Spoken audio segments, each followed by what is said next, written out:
Magandang araw mga kapatid. Welcome back to my YouTube channel. Kung bago ka pa sa YouTube channel na ito, please don't forget to subscribe and hit the notification bell para updated ka pag may bago akong video na i-upload. Maraming salamat. Alamin ang kapalaran mo sa araw na ito. Pang-araw-araw na horoscope September 4, 2023. Aries, sa pag-retrograde ni Jupiter ngayon, mararanasan mo kung ano ang pakiramdam ng ilang pagbabago o paghina ng sigla sa ilang partikular na proyekto o pananalapi, mahal na Aries. Gayunpaman, habang nag-a-adjust ka sa retrograde period, na tatagal hanggang ika-30 ng Disyembre, makikilala mo ito bilang isang malakas na panahon para sa muling pagtatasa ng mga praktikal na gawain ng mas makatotohanan, nagpapagaan sa paggastos, at mas makatotohanang isinasaalang-alang kung gaano karaming oras at lakas ang mayroon ka para sa iyong mga gawaing extracurricular. Ito ay tungkol sa pagpapanumbalik ng balanse sa iyong buhay, at ito ay dumarating sa panahon na ang iyong buhay panlipunan ay mas nakakakuha ng iyong atensyon. Ngayon, gamit ang pera at mapagkukunan, nanggagaling ka sa mga bagay mula sa ibang anggulo, at maaaring dumating ang mga bagong insight sa mga lumang problema bilang resulta. Nawala ang pressure pagdating sa pagsusulong ng isang bagay dahil mas mabuting pag-isipan kung ano ang maaari mong gawin para pagbutihin at ayusin ang mga kasalukuyang proyekto at ideya. Lucky number for the day, 6. Lucky colors for the day, red at yellow. Taurus, ang Jupiter sa iyong tanda ay bumabalik sa ngayon, mahal na Taurus, at habang patuloy kang binibigyan ni Jupiter ng kumpiyansa at optimismo, ang ilan sa mga ito ay bumabelang sa loob. Ito ay hindi tungkol sa kawalan ng pananampalataya, may tiwala ka pa rin sa iyong sarili ngunit mas malamang na lumampas dito. Kung sobra-sobra ka na sa mga kasiyahan o naghahanap ng kalayaan, ito na ang oras para mag-isip muli at gumawa ng mga pagsasaayos na magpapababa sa iyo sa lupa. Maaaring may mga pagbabago sa ibinahaging pananalapi o sa iyong matalik na buhay. Ang ilang dediin sa paghahanap ng kasiyahan ay maaaring ang kailangan mo ngayon. Ang Jupiter ay retrograde hanggang ika-30 ng Disyembre. Ngayon ay mabuti para sa pagpapahayag ng iyong sarili sa pamamagitan ng mga malikhaing daluyan. Ang iyong isip ay gutom para sa iba't ibang mga ideya o plano. Ang buwan ay nasa iyong tanda sa buong araw, at ikaw ay naghahangad ng higit pang kumpanya, feedback, at emosyonal na koneksyon. Lucky number for the day, 5. Lucky colors for the day, white at gray. Gemini, ang buwan ay nasa iyong sektor ng pagkapribado sa buong araw, mahal na Gemini, at napakaangkop na maghanap ng mga pagkakataong makapagpahinga, magmuni-muni, at humiga. Ang retrograde ng Jupiter sa parehong sektor na ito ay magsisimula ngayon at magtatapos sa ika-30 ng Disyembre. Ito ay tiyak na magdadala sa iyo papasok sa ilang antas sa pangkalahatan ay mas mapagnilay-nilay ka. Ang iyong pananampalataya sa iyong instinct ay maaaring hindi kasing lakas ng dati, o maaari kang magpumiglas ng kaunti sa iyong pananampalataya sa buhay upang matugunan ang iyong mga pangangailangan. Ito ay isang pansamantala at kinakailangang proseso na nagbibigay daan sa iyong suriin muli kung saan mo gustong maging, kung saan ka patungo, at kung ang iyong koneksyon sa iyong espiritual na bahagi ay nangangailangan ng ilang pag-aalaga. Sa katunayan, habang nag-a-adjust ka sa enerhiya na ito, maaari mong makita na ang paglabas sa iyong protective shell ng mas madalas ay maaaring maging kapaki-pakinabang. Mas nagagawa mong malampasan ang maliliit na problema ngayon sa pamamagitan ng pagtutok sa mas malaking larawan, at ito ay maaaring makaapekto ng malaki sa iyong kalooban. Lucky number for the day, 1. Lucky colors for the day, black at red. Cancer, ang buwan sa iyong sektor ng pagkakaibigan sa buong araw ay maaaring pukawin ang iyong pangangailangan para sa networking at paggawa ng mga koneksyon, mahal na Cancer. Maaaring nakaisip ka kamakailan ng maraming mga ideya para sa hinaharap na mga pagsusumikap, ngunit kung naglagay ka ng labis sa iyong plato, magsisimula kang madama ito sa linggong ito sa pag-retrograde ng Jupiter simula ngayon. Ang iyong sigasig ay maaaring hangina kung mayroon kang napakaraming bago sa iyo na sa tingin mo ay labis na nalulula, kaya layunin na bawasan ang mga bagay-bagay. Tumutok sa ilan sa mas mabubuhay na mga plano at layunin. Posibleng sinusuri mo ang iyong pakikilahok sa isang kaibigan o grupo o pinababa lang ng kaunti ang iyong buhay panlipunan. Dumarating ito sa isang magandang panahon, na may lumalagong mga impluwensya sa iyong tahanan at sektor ng pamilya at isang pangangailangan na idirekta ang ilan sa iyong lakas at oras patungo sa iyong personal na buhay sa mga darating na linggo. Ngayon, ikaw ay optimistiko, umaasa, at inspirasyon. Ang pagbabalik tanaw tungkol sa isang pagkakaibigan ay matalas, upang makita mo ang mga tao at mga nakaraang problema sa kanila sa isang bago, mas kanais-nais na liwanag. Lucky number for the day, 3. Lucky colors for the day, green at pink. Leo. Ang buwan ay nasa sektor ng iyong propesyonal at reputasyon buong araw, mahal na Leo, ibinaling ang iyong atensyon sa iyong mga responsibilidad. Natural na handa kang humarap sa isang hamon. Gayunpaman, maaaring kailanganin mong pigilan ng kaunti ang iyong sigasig sa propesyonal na harapan sa mga darating na linggo sapat lang para magkaroon ng pananaw at tumuon sa mga proyektong magagawa. Ang de-emphasis na ito ay maaaring natural na dumating sa Jupiter na pag-retrograde ngayon.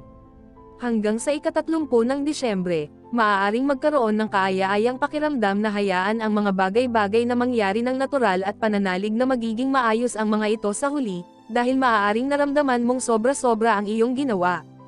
I enjoy ang sandali, ngunit kunin din ito para dalhin ito pasulong. Hindi ito ang panahon para sa aktibong pagpapalawak ngunit sa halip para sa pag-ani ng mga gantimpala ng mga kamakailang tagumpay at pagtutuon ng iyong lakas sa mga proyektong iyon na ginagawa na. Kung sumosobra ka na, natural na oras ito para mabawasan ang mga labis. Lucky number for the day, Siyam. Lucky colors for the day, pink at yellow. Virgo. Nag-retrograde si Jupiter ngayon, mahal na Virgo, at mananatiling retrograde hanggang ika-30 ng Disyembre. Hanggang sa mag-adjust ka sa enerhiyang ito, maaari kang makaranas ng natural na paghina ng sigla kung nasobrahan mo ang mga bagay-bagay. Ito ay isang magandang oras upang lumiko sa loob at makipag-ugnayan sa kung ano ang tunay na nag-uudyok at nagpapasigla sa iyo.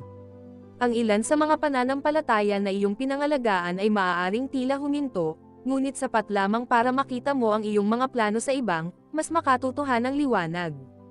Gayun din, sa mga darating na linggo, malamang na magkaroon ng mas malakas na diin sa mga praktikal na gawain, upang ang ilang de-emphasis ng adventurous, mga aktibidad na naghahanap ng kasiyahan ay maaaring maging kapaki-pakinabang upang maituon mo ang iyong lakas sa pagbuo, pag-oorganisa, at pangangalaga sa negosyo. Ngayon, ang mga pasikot-sikot na ginagawa mo mula sa iyong normal na gawain ay maaaring nakapagpapalakas, lalo na sa antas ng pag-iisip. Lucky number for the day, 6. Lucky colors for the day, black at red. Libra. Sa pagbabalik ng Jupiter ngayon, mahal na Libra, maaaring kailanganin mong i-redirect ang ilan sa iyong enerhiya palayo sa isang napakalaking pagtuon sa isang espesyal na interes. Maaaring magkaroon ng kaunting sigla hanggang sa mag-adjust ka sa retrograde energy ng Jupiter, na nasa amin hanggang ika-30 ng Disyembre. Maaaring may pangangailangan na pabagalin ang pagpapalawak sa isang malapit na relasyon o sa katamtamang pinagsasaluhang pananalapi, utang. Maaaring gumawa ng turnaround ang mga usapin sa pananalapi.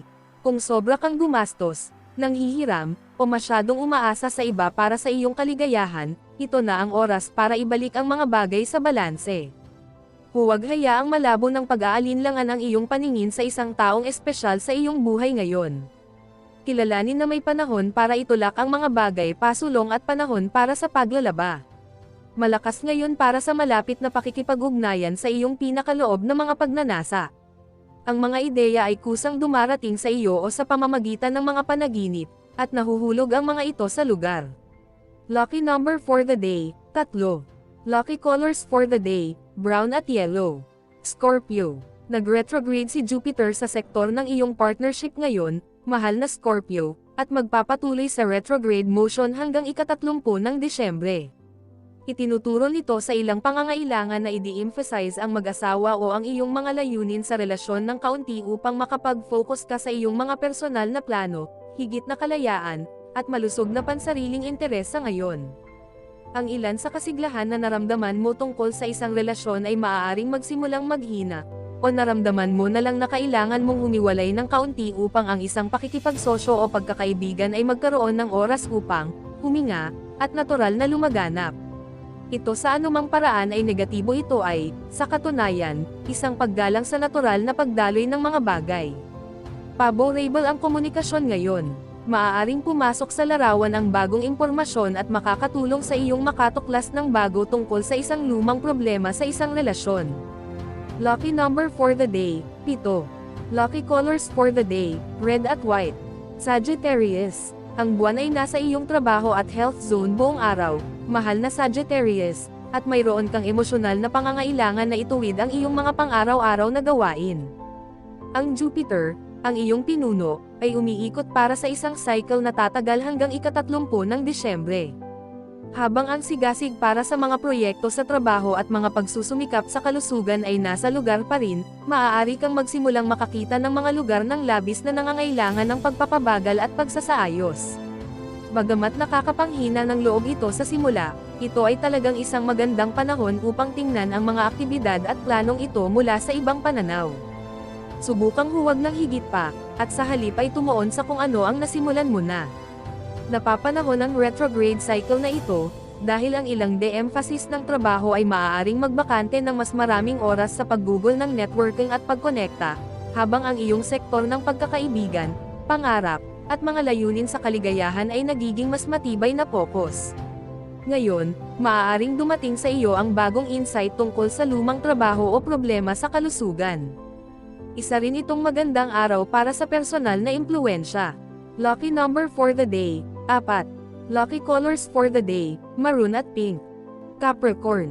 Sa pag-retrograde ng Jupiter sa iyong solar 5th house ngayon, mahal na Capricorn, ito ang panahon ng pag-aayos ng iyong pag-iisip at mga plano, lalo na ang mga nasa linya ng mga malikhaing proyekto, romansa, entertainment, at mga bata. Ang Jupiter ay retrograde hanggang ika-30 ng Disyembre.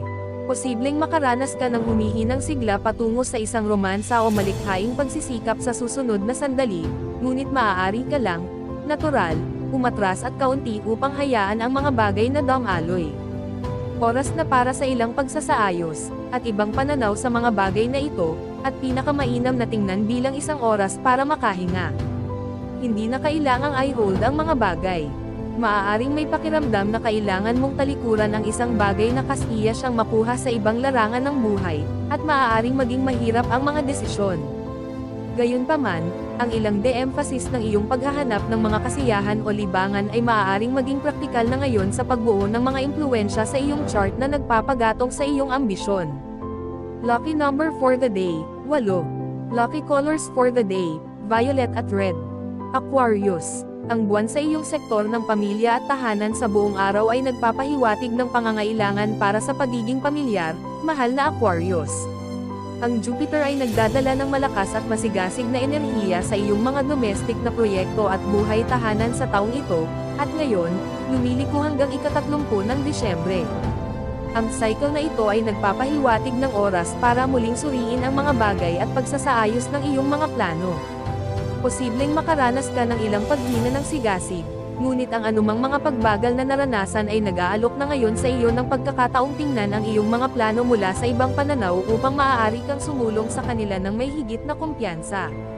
Ang buhay pamilya ay patuloy na magbibigay ng gantimpala sa iyo sa maraming buwan na darating, ngunit ang ilang de-emphasis dito ay maaaring makinabang sa iyo ngayon habang dumarami ang mga responsibilidad sa labas na mundo na pumapasok. Ngayon ay mabuti para sa pag-aaral, at inspirasyon. Lucky number for the day, 3.